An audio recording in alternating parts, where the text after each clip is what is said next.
Assalamu alaikum. My name is Dr. Zishan Bhatt. I'm Diplomat American Board of Internal Medicine and I'm working as a medical specialist in the Institute Cosmeti.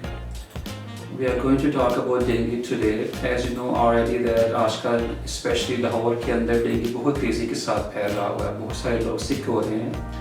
So we thought that we should also discuss dengue infection with our public today. So first of all, what is dengue? Dengue is caused by a virus which is transmitted by mosquito bites. तो जहाँ जहाँ पर भी mosquito के reservoirs होंगे उन इलाकों के अंदर डेंगू वायरस इन्फेक्शन के फैलने का खतरा बहुत ज़्यादा है. ये एक पर्सन से दूसरे पर्सन को ट्रांसमिट नहीं हो सकता. It can only happen if you are bitten by a mosquito which has dengue virus in it. एक तो ये वाली बात सबसे पहले क्लियर करनी चाहिए कि ये एक पर्सन से दूसरे पर्सन पर ट्रांसमिट नहीं हो सकता. So if you have dengue virus infection, you cannot give it to your family members. वो आपके साथ रह सकते हैं, इसके अंदर कोई खतरे की बात नहीं है. What are common symptoms of dengue virus infection? उनमें सबसे जो पहली सिम्टम है और जो कि मोस्ट प्रोमिनेंट सिम्टम है वो है हाई ग्रेड फीवर. फीवर बाज़ दफ़ा 102, 103, 104 तक भी चला जाता है. उसके साथ severe bone x and pains होती हैं, ख़ासतौर पर आंखों के पीछे दर्द होती है, बाजुओं और सार में टांगों के अंदर शदीद किस्म की दर्द होती है, इसलिए इसको बोन ब्रेकिंग फीवर भी कहा जाता है. उसके साथ नौजिया हो सकता है, वॉमिटिंग हो सकती है, एब्डोमिनल पेन है, डायरिया है, सोर थ्रोट हो सकता है. So these are some of the common symptoms which a patient with dengue virus can have. अगर आपको फीवर है और there is high suspicion of dengue virus infection, तो उसके लिए कुछ टेस्ट हैं जो कि हम कर सकते हैं, जो कि बड़े सिंपल से ब्लड टेस्ट है. उसके अंदर सबसे पहले CBC है, उसके बाद NS1 एंटीजन है और फिर डेंगू वायरस की एंटीबॉडीज है. So if you have high grade fever and there is high suspicion of dengue infection, you should consult your doctor. और specially in the first 3 days के अंदर आपको CBC और NS1 एंटीजन तो लाजमी कराना चाहिए. जो NS1 एंटीजन है it is very sensitive specially in the first 5 days. उसके बाद इसकी सेंसिटिविटी काफ़ी हद तक कम हो जाती है.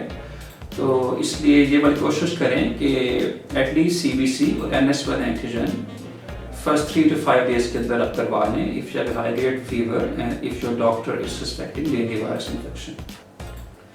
उसके बाद डेंगू लीवर को भी डैमेज कर देता है, तो साथ में LFTs भी करवाएं. पेशेंट्स को डिहाइड्रेशन हो जाती है तो उसके देखने के लिए RFT यानी किडनी के फंक्शन और साथ में इलेक्ट्रोलाइट्स भी लाजमी होनी चाहिए. Now let's talk about what are different phases of dengue virus infection. Dengue के बेसिकली 3 फेजेस होते हैं. जो फर्स्ट फेज है it last from at least 3 to 5 days, जिसके अंदर पेशेंट को हाई ग्रेड फीवर होता है, उसको भूख नहीं लगती, डिहाइड्रेशन हो जाती है. उसके बाद बास पेशेंट्स जो हैं वो फीवर ठीक होने के बाद वर्स हो जाते हैं. उसको हम कहते हैं क्रिटिकल फेज, जो कि यूजुअली डे 5 to 7 के दरमियान होता है. उसके अंदर पेशेंट को फीवर नहीं होता लेकिन पेशेंट वर्स होना शुरू हो जाता है. उसके प्लेटलेट्स काउंट बहुत ज़्यादा गिरना शुरू हो जाते हैं, ब्लड थिक हो जाता है, ठीक है, पेशेंट को सीवियर डिहाइड्रेशन हो जाती है. Not all patients go into second phase. बड़ी कम परसेंटेज होती है जो कि इस फेज के अंदर जाती है, लेकिन क्योंकि ये फेज बड़ा क्रिटिकल होता है इसलिए अगर कोई वार्निंग सिम्टम्स हैं जिनके अंदर ये है कि पेशेंट जो है लिथार्जिक हो गया है, उसको एब्डोमिनल पेन है, वॉमिटिंग के लिए रुक गई, तो the patient may be in the second critical phase. ठीक है. उसके बाद थर्ड फेज इसका रिकवरी फेज, जिसके अंदर पेशेंट की भूख बेहतर होना शुरू हो जाती है. उसके जो लैब वैल्यूज है अगर प्लेटलेट्स कम थे तो वो बेहतर होना शुरू हो जाते हैं, वाइट ब्लड सेल्स बेहतर होना शुरू हो जाते हैं, LFTs के अंदर रिकवरी आ जाती है. So this phase can last from at least 3 to 5 days to just like the first phase.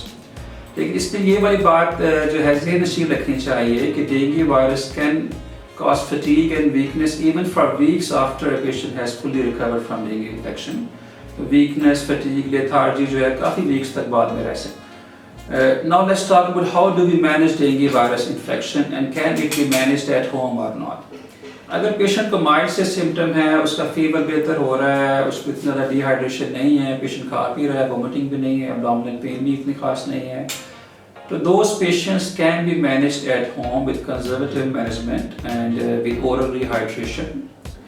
लेकिन अगर पेशेंट का ब्लड प्रेशर ड्रॉप होना शुरू हो गया है, पेशेंट वॉमिटिंग है persistent उसके और वो कुछ खा पी भी नहीं रहा हुआ, तो then those patients might need hospitalization and monitoring in a hospital setting.